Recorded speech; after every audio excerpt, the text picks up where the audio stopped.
Emekliyim. Vallahi yeğenim. Diyorlar enflasyon düşmüş. Yani keşke ben bilseydim bu enflasyon nedir? Nasıl bir şeydir bu? Nasıl düşüyor? Hele bana enflasyonu birisi tanımlasın.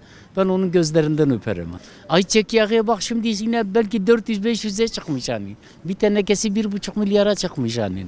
Hele bu gıda maddelerini indirsinler, biz bir şey istemiyoruz. Bize zam vermesinler.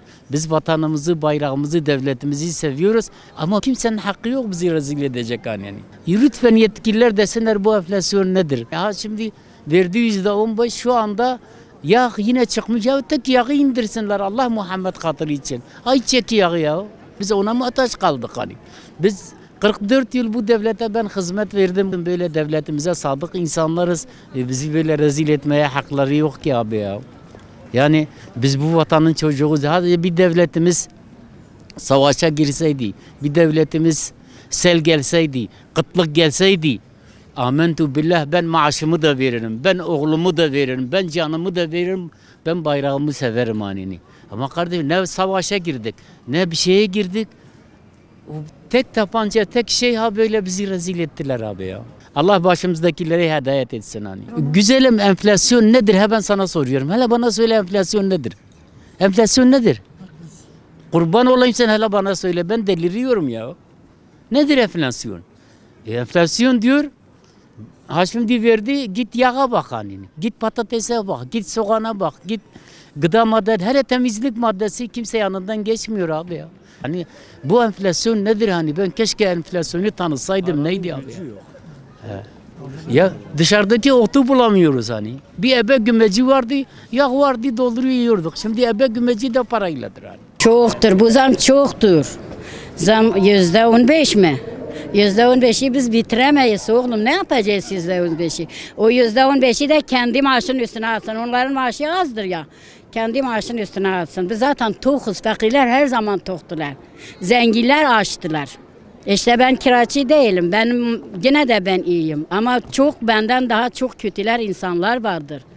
30 yıl insan çalışıyor. 11 milyar 700 maaş alıyorum emekliden. Biz hiç razı değiliz, vermesin. Onu da yesinler. Onu da kendi maaşının üstüne atsınlar. Çok da kırgınlık. Ne diyeceğimizi ne ben biliyorum, ne yani ben diyebiliyorum, ne de millet.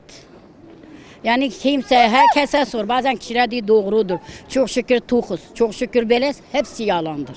Kendi evine gidiyorlar, karılarla hepsi her zaman kavga ediyorlar maddi durumu için. Vallahi kocalar eve gittiği zaman korkuyorlar içeri girsinler karılarından. Çünkü bir şey elinden götürmüyorlar. Çocuklarına bir şey götürmüyorlar onun için. Doysunlar bunu. Millete bir çare bulsunlar. Ha bak sokağa bak hepsi açtılar. Yani diyorlar tokuz yalan ediyorlar bunu. Hepsi yalan ediyorlar. Ama bu maaşı fakirlere vermesinler. Kendi maaşının üstüne kim zam yapıyorsa kendi maaşının üstüne atsınlar. Öyle yapsınlar. Onlar daha fakirdir bizden. Yıllarca ona verdik. Şimdi de günahını çekiyoruz. Emekliler ölmek istiyor. Ayakta öldürdü. Ama her şey mükemmel. Her şey güzel. Ezilmedik canım. Ne ezmesin? Pestil olduk. Öldük zaten yani artık. Yaşam diye bir şey yok ki artık emekliye. Bir kira 12.500 zaten. Siirt gibi bir yerde 10 bin liradan aşağıya ev var mı? En iyisi susmak. Hak ettik aslında. Yani normaldir bu. Çünkü yıllarca onu destekledik. Hak ettik. Yaptığımız günahların cezasını çekiyoruz şimdi. Allah bizi affetsin. Enflasyonun altına zam veriyor. Diyor, o da eğer doğruysa dedi %44'tür enflasyon. Niye %15 veriyor? Enflasyon altında olmuyor mu? Vallahi emekliler hali perişandır. Zaten kirada olan Allah yardımcısı olsun. Kirada olmayan mecburi idare edecek. Kirada olan ne yapsın? Kirada olan. Ya fazla vermiyor. Bari bu pahalılığı durdursunlar. Pahalılığı da durduramıyor. Öyle sürüp gidecek.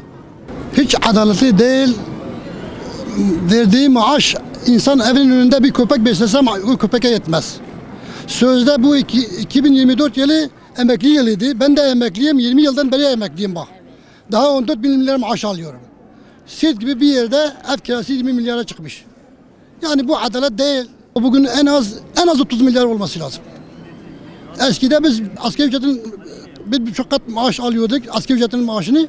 Şimdi ben 14 alıyorum, asgari ücret 20. O da azdı yani. Emekli sürünüyor yani, ölmek istiyor ne? Yaşamak yok ki. Görüyorsunuz az Siirt gibi bir yerde bir yemek 250 milyon 300 milyona çıkmış. 2005'ten beri emekliyim bak daha 15 milyar maaş almıyorum ha bugüne kadar. Siirt tabelalara mı verecek? 2024 emekli yılıdır. Emekli işte hali görüyorsun nedir? Başka bir şey.